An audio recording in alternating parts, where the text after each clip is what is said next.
એક બાજુ હર્ષ સંઘવી ડ્રગ્સ અને દારૂનો જથ્થો પકડવાને લઈ ગુજરાત પોલીસના વખાણ કરી રહ્યા છે, ત્યારે બીજી બાજુ ગીર સોમનાથના ધારાસભ્ય કહી રહ્યા છે કે હર્ષ સંઘવી પાટણ, વેરાવળ અને ભીડિયામાં તમારી પોલીસની રહેમ નજર હેઠળ બુટલેગરો ખુલ્લેઆમ દારૂનું વેચાણ કરી રહ્યા છે। નમસ્કાર, હું અમરીન અને તમે જોઈ રહ્યા છો નિર્ભય ન્યૂઝ। ત્યારે ગૃહ રાજ્યમંત્રી હર્ષ સંઘવી ગુજરાત પોલીસના વખાણ કરતા થાકતા નથી। દેખાડી રહ્યા છે કે ગુજરાતમાં પોલીસે કઈ રીતે દારૂ અને ડ્રગ્સ પકડ્યું તેમની વાહવાહી કરી રહ્યા છે। ત્યારે બીજી બાજુ ગીર સોમનાથના ધારાસભ્ય વિમલ ચુડાસમા ખુલ્લેઆમ દારૂનું વેચાણ અને જુગાર બંધ કરાવવા ગૃહ રાજ્યમંત્રી અને ડીજીપીને પત્ર લખ્યો છે। પત્રમાં આક્ષેપ કર્યો છે કે અહીંયા ખુલ્લેઆમ પોલીસની રહેમ નજર હેઠળ દારૂ વેચવામાં આવી રહ્યું છે। એ પત્ર પર એકવાર નજર કરીએ।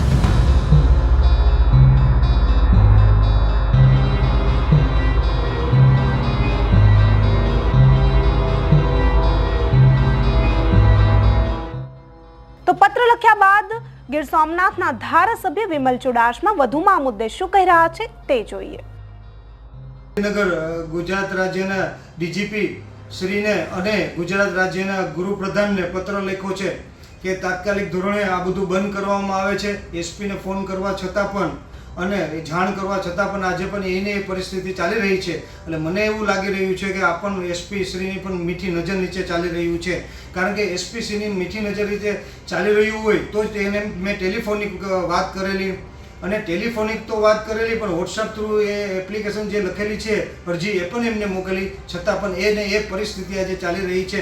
આના કારણે યુવા ધન નશા તરફ વળી રહ્યું છે અને આના કારણે આખા વર્ષમાં ઘણા યુવાનો પોતાનો જીવ ગુમાવે છે, પોતે ઘણા બધા સુસાઇડ કરે છે અને સુસાઇડ કરવા સિવાય પણ ઘણી વિધવા બહેનો વિધવા બને છે અને પોતપોતાના લોકો પોતાનું પરિવાર વિખાઈ રહ્યું છે અને પરિવાર વિખાવવાથી આ નશાના રવાડે ચડવા અને જુગારના રવાડે ચડવા અને ડ્રગ્સના રવાડે ચડવાથી આજે લાખો લોકો પોતાના વ્યક્તિ ગુમાવી રહ્યા છે અને લોકો બેરોજગાર થઈ રહ્યા છે અને લોકો પોતાની વ્યક્તિ ગુમાવી રહ્યા છે। એટલે તાત્કાલિક ધોરણે આ બધું બંધ કરવામાં આવે, તેથી મારી નેવું સોમનાથ વિધાનસભાની પ્રજા શાંતિથી રહી શકે અને ત્યાંના યુવાનો એ નશાના રવાડે ન ચડે, જુગારના રવાડે ન ચડે અને પોતાનું જીવન મહેનત કરીને શાંતિથી જીવી શકે।